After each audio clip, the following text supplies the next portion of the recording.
Hi,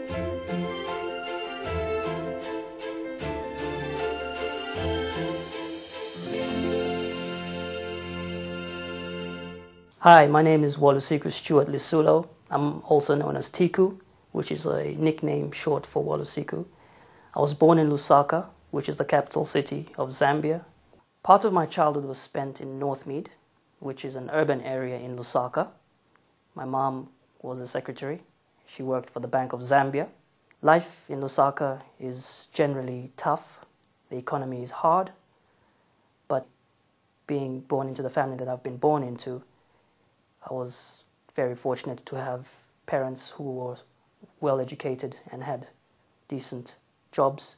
Zambia was colonized by Britain for nearly 7 decades, and the country is heavily based on copper mining. Many of Zambia's towns grew out of the copper industry, otherwise known as the line of rail, which the British colonial administration instituted in Zambia. So if you lived or worked in and around the line of rail, which quite literally runs down the middle of the country, you were likely to be involved in either the copper mining sector, or you would be a town clerk, which was a similar sort of position to what people in countries like India during the British Raj were employed as.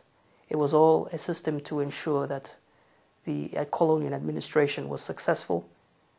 Things got interesting in 1965 when Ian Smith initiated his unilateral declaration of independence, because we heavily, as a country, relied on Zimbabwe to transport our copper overseas. But of course, as we got independent in 1964, and Zambia being a landlocked country just beneath the Democratic Republic of Congo, we were boxed in. And Dr. Kenneth Kaunda, the first Republican president, had immense difficulty trying to ensure that our copper was exported. The fact that we relied so heavily on copper meant that when the prices went down in the 1970s, our economy steadily began to crash in the 1980s. The economy today is booming. Zambia has experienced unparalleled level of growth in the last 10 years, particularly because of Chinese foreign direct investment. They have plowed in approximately $2 billion in the last 10 years alone in Zambia's copper industry, which has had positive knock-on effects, particularly in terms of job creation. Subcontractors are benefiting, and people are beginning to have more money in their pockets. What I mean by that is we are witnessing a great expansion in the middle classes, which is unprecedented in Zambia's history. In terms of size, it is approximately 3 times the size of Britain, with a population of only just under 15 million people. So we're talking about a lot of space here. We're talking about immense potential to grow, but in terms of human resources and in terms of education levels, which remain perilously low, we've got a long way to go. So what am I doing here in the United Kingdom? I moved to the UK back in December 2002. I have followed my mom because she moved here in January 2000 as an economic migrant. My parents are no longer together, so in the family it was largely my father who earned a bigger salary, and because of the fact that they weren't living together, she decided to branch out on her own for a better life. It was my dream to end up at university to study, in which case I would hopefully get a very good job. Obviously, moving to the UK was going to be a huge cultural shift, which in fact it did turn out to be so. But the fact that English is my first language meant that assimilating into society was pretty much a walk in the park. The move my mom made to the UK was extremely difficult.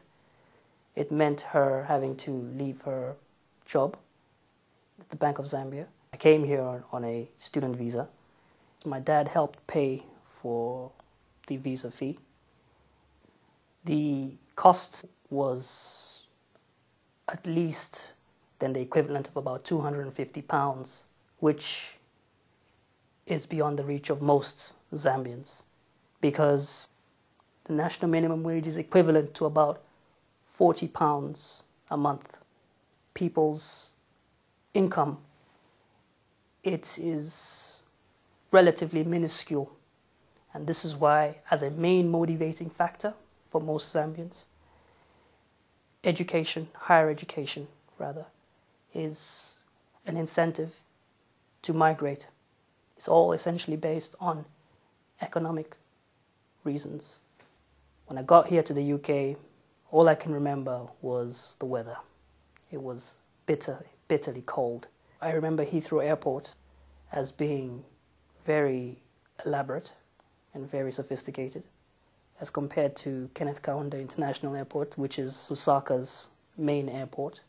I have just recently managed to get an indefinite leave to remain in the UK. I got my first job as a bartender at the White Swan pub in Golders Green. I've had the pleasure of working in hospitality and management. So I've done catering work. I've worked at Wembley and Twickenham as a waiter. Those jobs were arduous. They were difficult. But when immigrants are faced with the fact that they need to earn, they have to get their hands dirty. I studied journalism at the University of Central Lancashire. My dream job is to work in TV. But I'm very open-minded. And in the meantime, I'm very happy to do any other job. I'm unemployed at the moment. I'm looking for jobs. I work out to fill some of my time up. And I spend a lot of time reading historical and political literature. I am proudly Zambian, but I have made Britain my home. I think freedom of movement, of not only of goods and services, but of people, essentially, is absolutely fundamental towards our development as human beings. I absolutely agree with the notion that economics does play a huge role in restricting people's movement, particularly from sub-Saharan Africa. Coming and going certainly isn't an option for most people back in Zambia or from that particular part of the world. I live in Hendon Central, which is in the northwest of London.